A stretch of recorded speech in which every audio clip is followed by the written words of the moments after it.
Em 1976, o homem que supostamente teria inspirado a estatueta do Oscar deu 2 tiros no peito de um camponês. Seu nome era Emílio Fernandes, conhecido como El Índio. Ele tinha 72 anos, fugiu para a Guatemala como um foragido e 5 meses depois estava livre. O homem que inventou o México no cinema. E o que você vai ouvir hoje é a história que nunca foi contada por completo até agora. Hoje você vai descobrir o que a própria filha dele teve que fazer com as amantes do pai quando tinha apenas 12 anos. As palavras exatas que ela usou para descrevê-lo. Você vai conhecer a gravação em que Chavela Vargas conta o momento em que ele apontou uma arma para ela e o motivo assustador pelo qual o mordomo disse que não podia lhe entregar uma arma. Você vai entender por que a filha dele, Jacaranda, caiu do terceiro andar aos 24 anos e por que a mãe nunca aceitou que aquilo tivesse sido um suicídio. 36 anos carregando essa dúvida. Você vai conhecer o ator espanhol que ele quase matou a tiros nos estúdios Churubusco e quem teve que intervir fisicamente para salvar sua vida. E vai ver como o gênio que ganhou a Palma de Ouro em Cannes e jantou com Marilyn Monroe acabou delirando dizendo que aquela não era sua casa. As últimas palavras antes de morrer. Eu vou avisar quando cada parte chegar, mas antes você precisa entender quem foi esse homem, porque se você não entender a grandeza dele, não vai entender a dimensão da queda. E acredite, a queda foi brutal. Emílio Fernandes nasceu em 26 de março de 1904, em um vilarejo de Coahuila tão pequeno que nem aparece em muitos mapas. Mineral del Hondo, um lugar onde a terra era seca e as oportunidades ainda mais secas. O pai dele se chamava Emílio Fernandes Garza. Era um coronel revolucionário, um homem duro, moldado pela violência de um país que estava se esvaindo em sangue. A mãe se chamava Sara Romo. Ela era descendente dos indígenas Kickapoo. Foi dela que ele herdou os traços que o tornariam famoso. As maçãs do rosto altas, o maxilar quadrado, o olhar que parecia atravessar paredes. Aos 6 anos, o pequeno Emílio viu o pai partir para a Revolução Mexicana. Viu ele montar a cavalo. Viu desaparecer no horizonte e naquele momento algo se quebrou dentro dele, ou algo se acendeu. Talvez as duas coisas. Aos 12 anos, ele tomou uma decisão que definiria o resto da sua vida. Abandonou a escola e se juntou à Revolução. Um menino de 12 anos entre soldados, entre rifles, entre homens que matavam e morriam como se fosse a coisa mais natural do mundo. Décadas depois, ele mesmo confessaria em uma entrevista: "A Revolução me fez homem. Foi lá que aprendi a ler e conheci os bordéis." Ele tinha 12 anos quando conheceu os bordéis. Cresceu entre batalhas, entre poeira e sangue, entre uma morte que chegava sem avisar e ia embora deixando corpos estendidos no chão. O próprio Emílio descreveu assim: "Cresci na poeira das batalhas, onde se morre com facilidade. A Revolução lhe ensinou muitas coisas: a montar a cavalo, a atirar, a não confiar em ninguém, a sobreviver. Mas também lhe ensinou algo mais, que a violência era uma ferramenta, que os problemas se resolvem com punhos, com balas, com intimidação." Essa lição ele nunca esqueceu. Em 1919, aos 15 anos, tornou-se soldado oficialmente. Um ano depois, entrou para o colégio militar. Tudo indicava que seguiria os passos do pai, que se tornaria oficial, talvez general.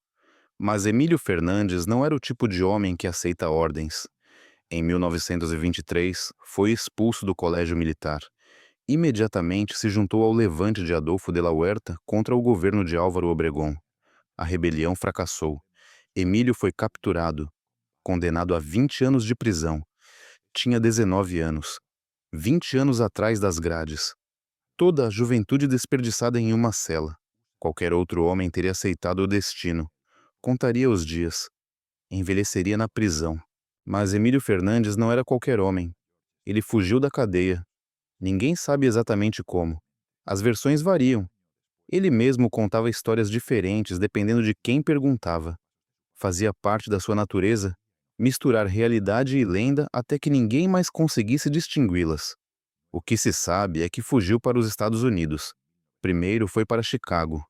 Trabalhou no que aparecia, lavador de pratos, carregador, qualquer coisa. Sobreviveu.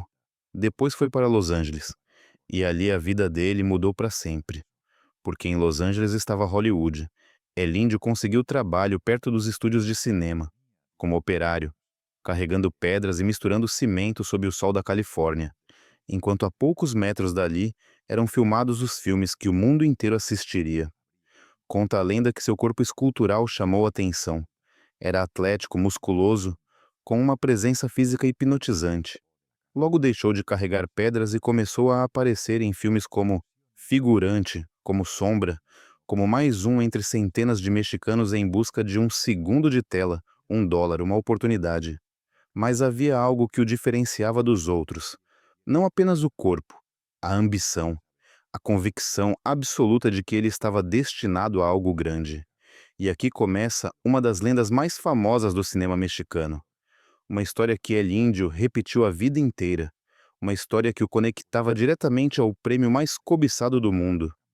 Naqueles anos, a atriz mexicana mais famosa de Hollywood era Dolores Del Rio. Uma beleza impossível.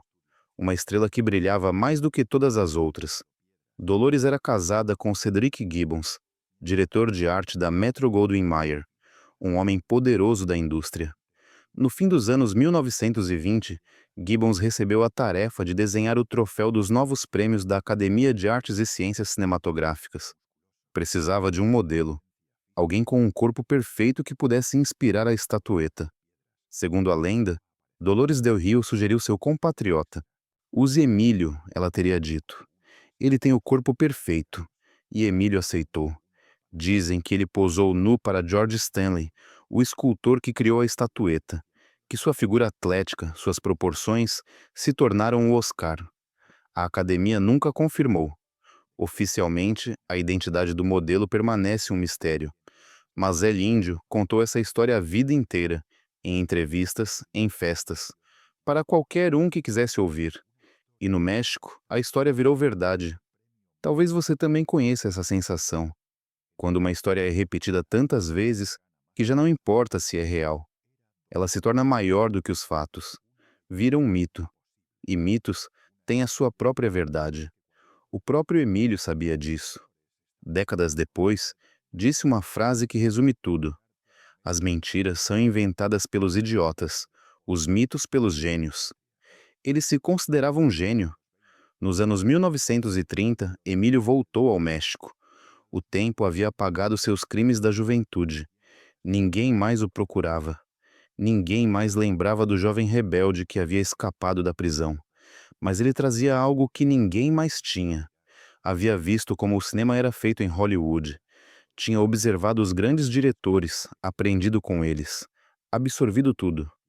Seu primeiro papel principal chegou em 1934, em um filme chamado Janítzio, a história de um pescador indígena, nobre e trágico, que morre defendendo sua honra. O público o adorou. Aqueles traços indígenas herdados da mãe, que em Hollywood o empurravam para papéis de vilão ou figurante, no México o transformaram na encarnação da identidade nacional. Mas atuar não era suficiente. Ele queria criar, queria inventar, queria construir um México que o mundo inteiro admirasse. Em 1941, estreou como diretor com La Isla de la Pasión, um filme sobre soldados mexicanos defendendo uma ilha no Pacífico. Foi um sucesso modesto, mas abriu portas. Só que El Índio queria mais. Não queria ser apenas ator. Não queria interpretar a visão de outros. Queria impor a sua. Começou a escrever roteiros, a estudar como as histórias eram construídas, a observar atentamente os diretores com quem trabalhava. Fernando de Fuentes o contratou para A Line o Rancho Grande, o filme que inaugurou a comédia rancheira mexicana. El Índio quase não aparecia em cena, mas eram os pés dele que dançavam o jarabe tapatío em uma das sequências mais famosas. Ele aprendia, absorvia, esperava o momento certo. Em 1941, um amigo seu, o ator David Silva, convenceu um general que havia se tornado produtor a lhe dar uma chance como diretor. 50 mil pesos. Esse foi o orçamento de La Isla de la Pasión. Na época, El Índio morava na garagem de uma casa no bairro Condesa. Não tinha dinheiro, não tinha contatos importantes, só tinha ambição. O filme teve um sucesso discreto, suficiente para abrir caminhos. E então chegou 1943, Maria Candelaria, o filme que mudou tudo. A história de uma mulher indígena rejeitada pela própria comunidade porque sua mãe havia posado nua para um pintor. Uma história de amor, discriminação e tragédia. No papel principal, Dolores Del Rio, a mesma que supostamente o havia indicado como modelo para o Oscar, a mesma por quem ele estava perdidamente apaixonado desde Hollywood. Décadas depois, ele confessaria sem pudor: ela me olhava, mas não me via. Eu me apaixonei por ela, mas ela me ignorava. Eu a adorava. De verdade, eu a adorava. Um amor não correspondido que durou a vida inteira. O filme foi rodado em Xochimilco. Gabriel Figueroa, o maior diretor de fotografia do México, criou imagens que pareciam pinturas, nuvens dramáticas, silhuetas recortadas contra o céu. Uma estética que definiria o cinema mexicano por décadas. Em 1946, Maria Candelaria chegou ao Festival de Cannes e ganhou a Palma de Ouro. Elíndio Fernandes se tornou o primeiro latino-americano a conquistar o prêmio mais prestigioso do cinema europeu. A imprensa internacional o celebrou. Críticos franceses o comparavam aos grandes mestres russos. Sergei Eisenstein havia filmado partes de Que Viva México, nos anos 1930, e muitos viam em El Índio seu herdeiro estético. De repente, o menino soldado que havia fugido da prisão estava no topo do mundo. O crítico francês Georges Sadoul o chamou de o retrato autêntico da vida rural mexicana. Outros o comparavam a John Ford, o mestre do western americano. Hollywood o procurava, a Europa o admirava, e El Índio acreditou em tudo. Com um ego que não cabia em sala nenhuma, proclamava sem um pingo de ironia: só existe um México, aquele que eu inventei. Eu sou o cinema mexicano. Não era falsa modéstia. Ele acreditava mesmo nisso. E, em certo sentido, tinha razão. As imagens que criou junto com Gabriel Figueroa definiram como o mundo via o México.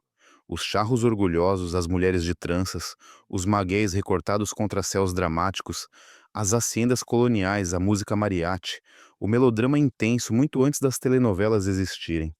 O México não se reconhecia no espelho, mas na tela que El Índio havia criado. Depois de Cannes vieram mais sucessos. Todos os anos, às vezes 2, 3 vezes por ano, El Índio lançava um novo filme aclamado como obra-prima. Enamorada com Maria Félix, a história de uma mulher altiva que se apaixona pelo general revolucionário que ocupa sua cidade. Maria Félix e El Índio brigaram o tempo todo durante as filmagens, dois egos monumentais no mesmo set. Mas o resultado foi um dos melhores filmes de ambos. La Perla, baseado em um conto de John Steinbeck. O escritor americano colaborou no roteiro. A história de um pescador que encontra uma pérola gigantesca e vê sua vida ser destruída pela riqueza. O filme ganhou prêmios de fotografia no Globo de Ouro e no Festival de Veneza, Rio Escondido, onde Maria Félix interpretava uma professora rural enviada pelo presidente para educar um povoado dominado por um cacique. Propaganda governamental disfarçada de arte, diziam alguns. Uma obra-prima do nacionalismo revolucionário, diziam outros. Pueblerina, a história de uma mulher violentada pelo filho do cacique local e sua luta por justiça. Columba Domingues no papel principal. Um dos filmes mais duros e poderosos do cinema mexicano. Salão México, uma virada radical. Nada de campos ou indígenas, agora, a cidade. Um salão de dança, prostitutas, policiais corruptos, tragédia urbana. El Índio provava que podia fazer muito mais do que cinema rural. Vítimas do pecado, com Ninon Sevilla. Rumbeiras, cabarés, bebês abandonados em latas de lixo. O lado sombrio da cidade do México que ninguém queria enxergar. Ele trabalhava sem parar. Filmava 2, 3 produções por ano, cada uma mais ambiciosa que a anterior. Sua equipe era quase sempre a mesma. Gabriel Figueroa na fotografia, Maurício Magdaleno no roteiro. Juntos, criaram um estilo inconfundível. As nuvens de Figueroa se tornaram famosas. Nuvens dramáticas, ameaçadoras, que pareciam anunciar tragédias. Anos depois, Luiz Buñuel pediria explicitamente que ele não filmasse aquelas nuvens. Ele estava cansado delas, mas El Índio as amava. Enquanto isso, ele construía literalmente a sua fortaleza. Em 1946, no mesmo ano em que venceu em Cannes, Emílio começou a construir uma mansão em Coyoacán. O arquiteto foi Manuel Parra, mas o conceito era inteiramente dele. Chamou a casa de La Fortaleza. E o nome não era metafórico. Era um bloco imenso de pedra vulcânica, com muros grossos como os de um castelo medieval. Torres, pátios internos, um lago com patos. Tudo o que um homem com delírios de grandeza poderia desejar. Ali ele viveu até o fim da vida. Ali filmou mais de 140 produções. Ali recebeu algumas das pessoas mais importantes do mundo.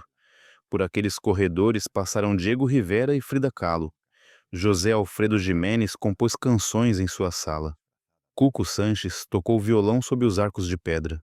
Maria Félix jantou em sua mesa. Maria Callas cantou para ele.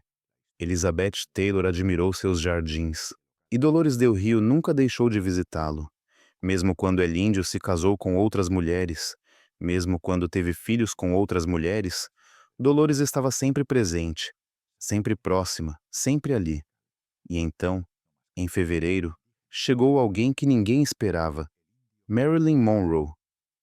A atriz mais famosa do mundo estava no México. Oficialmente, havia vindo comprar móveis e arte mexicana para sua nova casa em Brentwood, Califórnia. Extraoficialmente, corria o boato de que mantinha um romance com o ator mexicano José Bolaños. Marilyn visitou os estúdios Churubusco, onde Luiz Buñuel filmava O Anjo Exterminador. Conheceu estrelas do cinema mexicano, comeu tacos em uma taqueria, provou carnitas e até gusanos de maguey. Gabriel Figueroa, que estava no set de Buñuel, disse uma frase que mudaria tudo. "Você precisa conhecer a casa do meu compadre?" Naquela noite, Marilyn Monroe chegou à fortaleza. El Índio, sempre o showman, organizou uma festa íntima. Não queria imprensa. Só eles. Um fotógrafo de confiança e Columba Domingues. A casa impressionou Marilyn imediatamente. As pedras vulcânicas, os arcos coloniais, os móveis rústicos de madeira entalhada. Era exatamente o tipo de ambiente que ela buscava para sua própria casa. El Índio mostrou cada canto, contou a história de cada objeto, falou de Diego Rivera, que ajudara a desenhar alguns elementos da casa. Mostrou a vista da varanda para a rua Dulce Olívia e depois tentou ensinar Marilyn a beber tequila do jeito mexicano. Sal no dorso da mão. Limão. Um copinho de uma vez. Marilyn não entendeu. Achou complicado demais. Tentou uma vez e quase engasgou. Tentou duas e derramou metade. Tentou 3, 4, 5 vezes até ficar completamente bêbada. Ela dormiu na fortaleza. Sabendo que Marilyn amava móveis mexicanos, El Índio lhe deu um presente: 2 cômodas de mogno, entalhadas à mão por artesãos de Michoacán. Peças únicas, lindíssimas. Marilyn levou as cômodas para sua casa em Brentwood. 6 meses depois, em 5 de agosto de 1962, Marilyn Monroe foi encontrada morta naquela mesma casa. As cômodas que El Índio lhe havia dado estavam em seu quarto quando o corpo foi encontrado. Existe uma foto daquela noite na fortaleza. Marilyn sorrindo, com um rebozo mexicano sobre os ombros. El Índio ao lado, orgulhoso. Columba observando ao fundo. 3 pessoas que não podiam imaginar o que o futuro lhes reservava. A fortaleza era o centro do universo cultural mexicano. Mais de 140 filmes e telenovelas foram gravados ali. El Rapto, o último filme de Jorge Negrete. El Libro de Piedra, um terror que até hoje assusta. Corazón Salvaje, a telenovela que definiu um gênero inteiro. Mas a fortaleza também era uma prisão. Uma prisão de pedra vulcânica onde as aparências eram tudo, e a realidade se escondia atrás de muros espessos. E é aqui que a história fica incômoda. Em 1941, o mesmo ano em que estreou como diretor, El Índio viajou a Cuba. Lá conheceu uma bailarina chamada Gladys Fernandes. Ela tinha 16 anos. Casaram-se rapidamente. Um ano depois, nasceu a primeira filha, Adela. O casamento foi um desastre desde o início. El Índio a acusava de ser coquete, infiel. era tomado por um ciúme doentio. Gladys não aguentou. Abandonou a filha recém-nascida e voltou para Cuba. Segundo Adela, a mãe fugiu porque não suportava ver Emílio apaixonado por outra mulher. Dolores del Rio. Sempre Dolores del Rio. O amor impossível de El Índio. A mulher que ele adorava, mas que nunca foi oficialmente sua. Porque havia um segredo que Adela revelaria décadas depois. Um segredo que todos sabiam, mas ninguém dizia em voz alta. Dolores e El Índio foram amantes. Adela contou sem deixar margem para dúvidas. Eles se viam com frequência. Tratavam-se por senhor e senhora. Ninguém diria abertamente, são amantes. Mas todos sabiam. E todos se calavam. Até na intimidade mantinham o tratamento formal, como forma de preservar as aparências, fingir que eram apenas colegas, amigos, parceiros artísticos. Mas quem frequentava a fortaleza sabia. Dolores chegava sozinha, ficava por horas, às vezes até o amanhecer, e ninguém perguntava nada. No México daquela época, segredos à vista eram respeitados. Elíndio nunca deixou de amá-la, mesmo quando se casou com outras mulheres, mesmo quando teve filhos com outras mulheres. Dolores sempre foi sua obsessão, e ela, à sua maneira, também o amava. Talvez não com a mesma intensidade, talvez não com a mesma loucura, mas o suficiente para continuar voltando, década após década. Há uma história que ilustra perfeitamente a devoção de El Índio por Dolores. Em vez de lhe enviar rosas, como faria qualquer pretendente comum, ele lhe mandou uma caixa com 12 vagalumes vivos. Imagine a cena. Dolores abrindo uma caixa elegante e, em vez de flores, surgem 12 pontos de luz piscando. 12 pequenas estrelas brilhando só para ela. Esse era El Índio, exagerado, teatral, incapaz de fazer algo normal quando podia fazer algo extraordinário. Dolores del Rio também moldou quem El Índio era. Antes de conhecê-la de verdade, ele era um homem bruto, um revolucionário, um soldado transformado em ator. Ela o lapidou, levou-o aos círculos intelectuais do México. Apresentou-lhe Diego Rivera. Apresentou-lhe Salvador Novo, o poeta mais mordaz de sua geração. Ensinou-o a se vestir. Antes de Dolores, El Índio vestia qualquer coisa. Depois dela, passou a usar ternos de alfaiataria, abotoados em cruz. Mandava fazer roupas sob medida. Tudo para impressioná-la, tudo para estar à altura dela. A relação com Dolores, de uma forma ou de outra, durou a vida inteira de El Índio. Ela morreu em 1983, 3 anos antes dele, e dizem que El Índio nunca se recuperou dessa perda. Mas antes de Dolores, antes de Columba, antes de todas as outras, havia algo mais. Adela cresceu na fortaleza, cercada por estrelas do cinema, pintores famosos, música e arte, mas também cercada por algo mais sombrio. E aqui vem a primeira promessa que eu te fiz. Décadas depois, já adulta, escritora reconhecida, Adela contou tudo com suas próprias palavras, sem filtros, sem pudor. Passei minha infância vendo desfilar pela casa dezenas de namoradas e figuras famosas. Recebia ordens do meu pai para preparar suas namoradas. Eu as dava banho e as borrifava com Chanel. Ela tinha 12 anos. 12 anos, e o pai ordenava que ela preparasse suas amantes, que as lavasse, perfumasse, deixasse prontas para ele. Não gostava de estar com elas se antes não se limpassem e não usassem os perfumes que ele comprava. Uma criança sendo cúmplice involuntária das traições do pai. E ela obedecia. Que outra opção tinha? Aos 16 anos, Adela não aguentou mais. Fugiu da fortaleza. Levou apenas uma máquina de escrever Remington que pertencera ao avô, a Enciclopédia Britânica e alguns jorongos. Nada mais.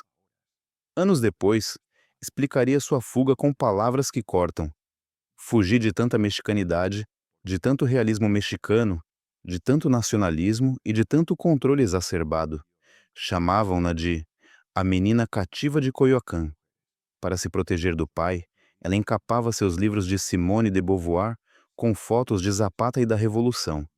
Assim, ele acreditava que ela lia sobre a história mexicana, não sobre feminismo francês. Mas o motivo definitivo pelo qual El Índio a expulsou de sua vida foi outro. A dela era lésbica, e El Índio não suportou. Quando Adela contou, ele explodiu. O homem que dizia amar o México, que afirmava representar o melhor da cultura nacional, não conseguiu aceitar que a própria filha amasse outras mulheres. Ela o chamava de homofóbico imperdoável. Ele simplesmente deixou de reconhecê-la como filha. Adela só voltou à Fortaleza depois da morte do pai. Quase 30 anos depois, 30 anos de silêncio, 30 anos de distância, 30 anos de feridas que nunca cicatrizaram. Talvez você conheça essa sensação. Quando alguém que você ama te rejeita por ser quem você é. Quando a pessoa que deveria te proteger se transforma no seu pior inimigo. Adela viveu isso na pele. Enquanto isso, Elíndio havia conhecido outra mulher. Em 1945, em um casamento na cidade do México, ele conheceu Columba Domingues. Ela tinha 16 anos. Era bonita, com traços mexicanos muito marcantes. Exatamente o tipo de beleza que o índio exaltava em seus filmes. Ele tinha 41, 25 anos de diferença. Ao vê-la, disse diretamente, sem rodeios: "Eu vou me casar com você." Não foi um pedido, foi uma sentença. Eles se casaram em segredo, porque ela era menor de idade. Ele a transformou em atriz, colocou-a em seus filmes, deu a ela o papel principal de Pueblerina, uma de suas obras-primas. Tornou-a famosa e a controlou. Levava-a sempre descalça, vestida como indígena, como as personagens de seus filmes. Mandava que ela servisse o jantar aos amigos, enquanto ele se gabava de seus feitos. Exibia-a como um troféu. E continuava levando outras mulheres para a fortaleza. Adela, a enteada, via tudo, sabia de tudo. Anos depois, Adela contou que não apenas preparava as amantes do pai, como sabia exatamente quem eram, quantas eram e quando vinham. Columba também sabia, mas aguentou. Aguentou 7 anos. Em 1952, grávida da única filha que teria com El Índio, Columba tomou uma decisão. Ela foi embora. Saiu da fortaleza levando no ventre Jacaranda, a menina que nasceria meses depois longe do pai. El Índio entrou em uma depressão profunda. Afundou no álcool por meses. Mas quando Jacaranda nasceu, algo mudou. Mesmo sem voltar a viver juntos, Columba e Emílio mantiveram uma relação estranha. Ele continuava a procurá-la. Ela sempre voltava quando ele precisava. Um ciclo tóxico, um padrão que se repetia. Existe uma anedota que resume perfeitamente essa relação. Certo dia, Elíndio chegou bêbado à fortaleza com um grupo de amigos. Pediu a Columba que preparasse um mole. Ela o fez rapidamente, talvez rápido demais. Elíndio provou o prato, ficou encantado e se gabou diante dos amigos das habilidades culinárias da esposa. Depois do jantar, levou o grupo ao pátio para mostrar sua mais recente aquisição, um galo de briga que havia custado uma fortuna. O melhor galo de todo o México, dizia. O galo não estava lá. "Onde está o galo vermelho?" gritou El Índio. "Qual?" respondeu Columba calma. "O que estava no pátio, meu galo de briga." "Ah, esse, você acabou de comê-lo no mole. Dizem que ali o casamento terminou de vez." Columba teve sua vingança. Pequena, simbólica, mas vingança. Mas El Índio não era violento apenas com as mulheres que dizia amar. Ele era violento com todos. Tinha uma relação desmedida com a tequila. Bebia até perder o controle. E quando perdia o controle, sacava as armas. Andava sempre armado. E aqui vem a segunda promessa. Chavela Vargas, a cantora lendária, o conheceu bem, bem demais. Certa noite, jantava na fortaleza. El Índio queria convencê-la a fazer um filme com ele, mas, como em tantas outras noites, ele estava bêbado. No pátio havia um lago com patos. De repente, sem aviso, ele abriu uma janela, puxou uma pistola e começou a atirar nos patos. Os convidados ficaram paralisados. Ninguém sabia o que fazer. Ninguém se atrevia a dizer nada. Mas Chavela não era qualquer pessoa. Ela gritou para ele parar para deixar de matar os animais. El Índio se virou, apontou a arma para ela e gritou: "Não, e você também eu vou matar." Imagine a cena, um jantar elegante, estrelas do cinema, e de repente o anfitrião apontando uma arma para uma convidada. Chavela foi até o mordomo. Pediu uma arma, qualquer uma, para se defender. O mordomo olhou para ela e disse: Não posso lhe dar uma arma. Sei que a senhora seria capaz de matar Elíndio. E ele estava certo. Chavela pensou por um momento e disse uma frase que se tornaria famosa. É verdade. Não vou carregar uma morte tão estúpida. Ele não vale a bala. Ela foi embora naquela noite. Nunca mais falou com ele. Décadas depois, em entrevistas públicas, descreveu-o sem filtros. Um homem odioso, detestável e um pai abusivo. Chavela sabia do que falava. Tinha visto o monstro de perto. Mas o episódio dos patos foi apenas um ensaio, porque os ciúmes doentios de Elíndio quase o levaram a cometer outro crime. Nos anos 1950, após a separação de Columba, ela viajou para a Europa. Lá conheceu o ator espanhol Francisco Rabal. A imprensa de celebridades fez o que sempre faz. Inventou um romance. As manchetes gritavam: Francisco Rabal chega ao México para se casar com Columba Domingues. Não era verdade, mas Elíndio acreditou. Um dia, no refeitório dos estúdios Churubusco, Elíndio viu Rabal sentado a uma mesa conversando com Columba. Segundo o roteirista Júlio Alejandro, que estava presente, Elíndio se levantou e caminhou em direção a Rabal, pronto para dar 2 tiros nele. Rabal não entendia o que estava acontecendo, mas alguém interveio. Luiz Buñuel. O diretor espanhol se colocou fisicamente entre Elíndio e Rabal, e Elíndio parou, porque havia pouquíssimas coisas que ele respeitava neste mundo, pouquíssimas pessoas que não ousava enfrentar. Luiz Buñuel era uma delas. Rabal sobreviveu graças à intervenção de Buñuel. Se não fosse por isso, estaríamos contando outra história. Mas a violência de Elíndio não podia ser contida para sempre. Em 30 de maio de 1976, tudo explodiu. Elíndio tinha 72 anos. Já não era o diretor mais famoso do México. Já não ganhava prêmios. Ninguém financiava seus grandes projetos. Mas ele se recusava a aceitar que seu tempo havia passado. Queria refazer Pueblerina. Queria provar que ainda podia criar, que ainda importava. Estava em Viesca, no estado de Coahuila, procurando locações. O mesmo tipo de lugar que havia filmado centenas de vezes. Igrejas coloniais, praças empoeiradas, camponeses com chapéus de palha. O México que ele havia inventado. Às 11 da manhã, chegou ao vilarejo com sua pequena equipe. Fotografou a igreja de Santiago Apóstolo, capelas antigas, fachadas coloniais em ruínas. O calor era brutal, do tipo que esmaga. Elíndio bebeu alguns copos para se refrescar. Depois mais alguns. Por volta das 2 da tarde, um grupo de ciganos o reconheceu na praça. Não podiam acreditar. Emílio Fernandes, o diretor de Maria Candelaria, o homem do Oscar ali, naquele povoado esquecido. Convidaram-no para tomar café turco em seu acampamento. Estavam instalados em uma antiga fazenda chamada La Madrilenha, que havia sido uma fábrica de locomotivas. Um lugar fantasmagórico, cheio de máquinas enferrujadas e memórias de tempos melhores. Elíndio aceitou. Sempre gostou de ser o centro das atenções. Às 6 da tarde, chegou ao acampamento. Os ciganos estavam animados.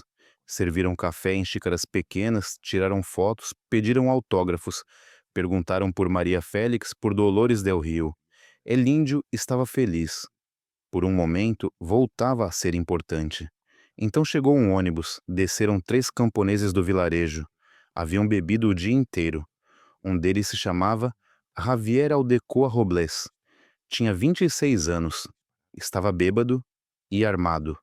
Aldecoa começou a atirar para o alto, a gritar obscenidades, a insultar os ciganos. Chamava-os de ladrões, criminosos, mandava que fossem embora. Os ciganos tentaram acalmá-lo. Disseram que estavam só de passagem, mas ele não escutava. Então, Elíndio saiu em defesa deles. O homem de 72 anos enfrentou o jovem bêbado de 26. Gritou para ele calar a boca, deixar aquelas pessoas em paz. Disse que ele era Emílio Fernandes, o maior diretor do México, e que não permitiria que um camponês ignorante maltratasse seus anfitriões. Ninguém sabe exatamente o que aconteceu depois. As versões se contradizem. O álcool turvava a memória de todos. Sabe-se que houve uma briga, que os acompanhantes de Aldecoa lhe tiraram a arma para evitar uma tragédia. Mas El Índio tinha a sua própria pistola, uma calibre .45, a mesma que sempre carregava, a mesma que tantas vezes havia usado para intimidar convidados. Ele sacou a arma, apontou para o camponês de 26 anos e disparou 2 vezes no peito. Javier Aldecoa caiu no chão. O sangue se espalhou pela terra seca. Tentaram ajudá-lo. Colocaram-no em um veículo. Levaram-no em busca de atendimento médico. Morreu pouco depois. El Índio fugiu. A notícia correu o México inteiro. O diretor mais famoso do país havia matado um jovem a sangue frio. Com a ajuda de amigos, cruzou a fronteira para essa Guatemala. Dias depois, decidiu se entregar. Foi levado de volta ao México. No aeroporto da Cidade do México, dezenas de repórteres o aguardavam. El Índio manteve sua versão. Legítima defesa. O juiz não acreditou. Condenado a 4 anos e 6 meses de prisão por homicídio. Mas El Índio não era qualquer um. Em 10 de dezembro de 1976, menos de 6 meses depois do crime, pagou uma fiança de 150 mil pesos e ficou livre. Dizem que a família do camponês mudou o depoimento após receber dinheiro. Nunca foi confirmado oficialmente, mas o rumor permanece. O homem que havia matado um jovem de 26 anos estava livre antes do Natal, e enquanto negociava sua liberdade, sua filha estava prestes a cair. Em 22 de novembro de 1978, Jacaranda Fernandes Domingues organizou uma festa em seu apartamento. Tinha 24 anos, estudava arquitetura, começava a atuar em filmes do pai. Durante a madrugada, houve uma discussão violenta com sua amiga Lídia. Vizinhos ouviram gritos, um espelho foi quebrado. E então Jacaranda caiu do terceiro andar. Morreu instantaneamente. A polícia classificou como suicídio. Columba nunca aceitou. Por 36 anos, repetiu a mesma frase. Minha filha não tinha problemas. É impossível que tenha tirado a própria vida. As versões são contraditórias. A verdade nunca veio à tona. El Índio recebeu a notícia na prisão. Disse apenas: a única coisa que posso fazer agora por ela é rezar. Ele saiu da cadeia, mas já não era o mesmo. O gênio que havia inventado o México estava acabado. Sua carreira como diretor terminou ali. Ninguém queria financiar seus filmes. O público o havia esquecido. O cinema mexicano havia mudado. Hollywood ainda o lembrava. Sam Peckinpah o escalou para The Wild Bunch, depois para Pat Garrett and Billy the Kid e Bring Me the Head of Alfredo Garcia. Papéis pequenos, mas marcantes. John Huston também o chamou para A Noite do Iguana, depois para Sob o Vulcão. Roman Polanski o escalou em Piratas, mas eram migalhas. No México, El Índio era um fantasma. Refugiou-se na fortaleza, bebia, recordava. Falava de Cane como se tivesse sido ontem. Às vezes, pela manhã, cavalgava pela Avenida Miguel Ângelo de Quevedo, um velho a cavalo em meio ao trânsito da cidade do México. Uma imagem de um passado que se recusava a morrer. Vivia preso à própria lenda, ao México que havia inventado. Um México que já não existia, talvez nunca tivesse existido. Ele morreu em 6 de agosto de 1986, aos 82 anos. Morreu dizendo: tirem-me daqui. Esta não é a minha casa. O homem que inventou o México havia partido, sem testamento, e deixou para trás não apenas filmes e prêmios, mas uma maldição, uma fortaleza que não abraça, uma fortaleza que aprisiona. Se quiser o próximo, inscreva-se e diga nos comentários de quem você quer que eu conte a verdade completa.